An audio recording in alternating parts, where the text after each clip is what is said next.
Manchester United, the biggest club in the history of English football, is dying in front of us.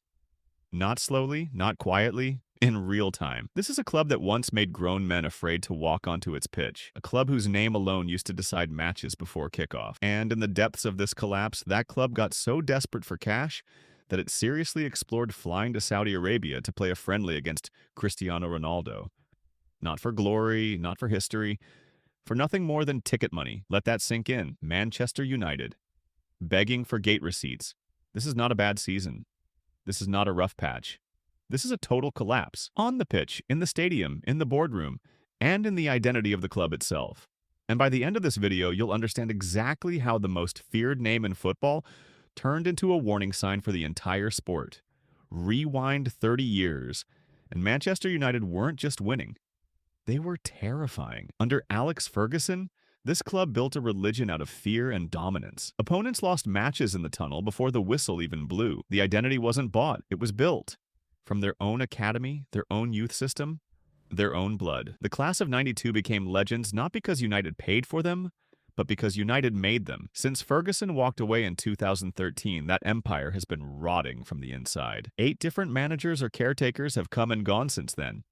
David Moyes, Louis van Gaal, Jose Mourinho, Ole Gunnar Solskjaer, Ralph Rangnick, Erik ten Hag, Ruben Amorim, and now Darren Fletcher on an interim basis. 8 changes in 13 years at a club that had one single manager for the previous 26. For years, supporters convinced themselves that every humiliation was just another bad day, an outlier, a blip. When Liverpool beat United 7-0, United's heaviest defeat in 92 years, a scoreline so brutal that former players openly admitted they were ashamed to watch. Even that was treated as a shocking one-off. Looking back now, it wasn't an outlier at all. It was the first visible crack in something much bigger. And the 2024-25 season is where the rot became undeniable. Manchester United finished that campaign in 15th place, the worst league finish in the club's Premier League history, and their lowest points total ever recorded. Their only route back into Europe was winning the Europa League final, and they lost it to Tottenham. That single defeat mattered far more than anyone realized at the time. Losing that final didn't just cost Manchester United a trophy,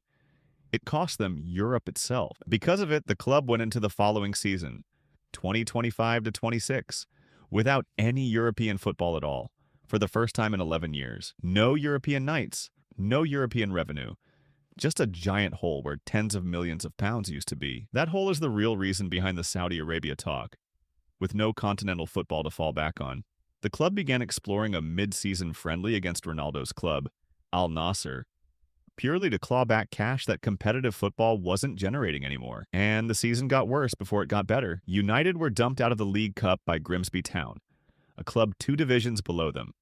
Then, in January 2026, the club sacked manager Ruben Amorim after just 14 months in charge. Under interim boss Darren Fletcher, United then crashed out of the FA Cup to Brighton, 2 domestic cup exits, both at the very first hurdle in the same season.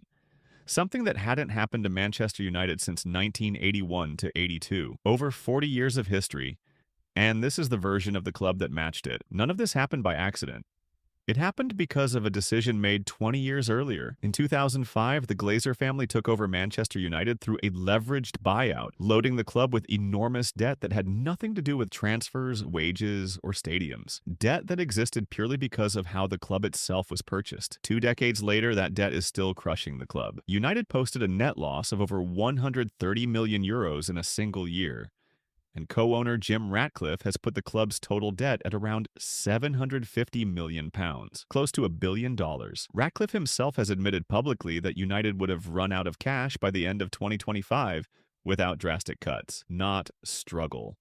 Run out of cash. And Ratcliffe wasn't shy about where he thought part of the blame belonged either, telling the BBC bluntly that some of United's own players were overpaid and some simply weren't good enough. Imagine being a fan of a club paying some of the highest wages in world football and hearing the man who owns it say exactly that on television. So the club started cutting, and not just transfer budgets. They gutted everything, even the things that barely cost anything at all. Roughly 250 staff laid off, with 200 more expected to follow. The staff Christmas party canceled, and perhaps most brutal of all, Manchester United ended its paid ambassador role for Sir Alex Ferguson himself, the man who built the club's modern identity, discarded like a line item in a budget spreadsheet. And it wasn't just the finances rotting. Old Trafford itself became a symbol of the decline. The stadium, once nicknamed the Theatre of Dreams, developed a leaking roof so notorious that fans have repeatedly been filmed getting drenched in their own seats during matches, water cascading through the stands during storms. On top of that, the club dealt with a rodent infestation so severe it dragged the stadium's food hygiene rating down to 2 stars out of 5, with supporters reporting dead rodents found beneath their own seats. This is the home of the most successful club in English football history, falling apart literally in front of the people who pay to sit in it. And here's the twist that makes it almost impossible to make sense of. While the club was canceling a Christmas party and ending Sir Alex Ferguson's ambassador role to save money, co-owner Jim Ratcliffe was simultaneously unveiling plans for a brand new £2 billion, 100,000-seat stadium right next door to the crumbling one. Ratcliffe openly admitted why the club chose to abandon Old Trafford rather than repair it. In his own words, the roof leaks, and the infrastructure simply isn't good enough anymore. So the same ownership that says it cannot afford a party for its own staff is planning to spend over £2 billion building a brand new home. And even that project hasn't escaped the chaos. By early 2026, reports confirmed the stadium plans had themselves been hit by the club's ongoing financial troubles, leaving fans to wonder whether the so-called world's greatest football stadium will ever actually get built on schedule. Fans have responded exactly how you'd expect from a club with this much history. Marches, banners, boycotts, nearly 2 decades of protests at Old Trafford demanding Glazers out. And for years now, reports have persistently circulated that the Glazers themselves may finally be looking for an exit, exploring the sale of further shares in the club. The family that turned Manchester United into a financial instrument may be heading for the door, right as the wreckage they created is at its most visible. Here's the part that should terrify United fans the most. Despite sacking a manager and suffering a historic cup humiliation in January, Manchester United finished that very same season in 3rd place, securing Champions League qualification by May. For a moment, it looked like the nightmare was over, but it isn't. And here's why. None of the real damage went away. The debt didn't shrink because United climbed the table. The leaking roof didn't get fixed because they beat their way into the Champions League. Sir Alex Ferguson's ambassador role didn't come back because the second half of the season went well. The Glazers didn't scrap their exit plans because of one good run of form. A strong finish on the pitch is not the same as a healthy football club, and Manchester United proved that by having won while everything else stayed exactly as broken as before. So let's be honest about what's actually happening here. Manchester United is not poor. This was never a story about a club with no money. They generate more revenue than almost anyone in world football.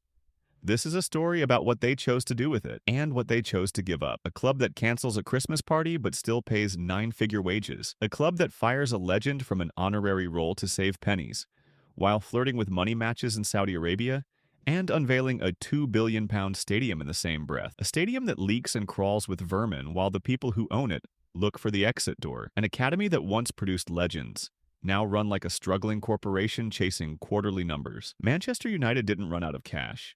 They ran out of the thing that made them Manchester United in the first place. Manchester United sold its own soul, and right now, there's no name on the shirt that can buy it back.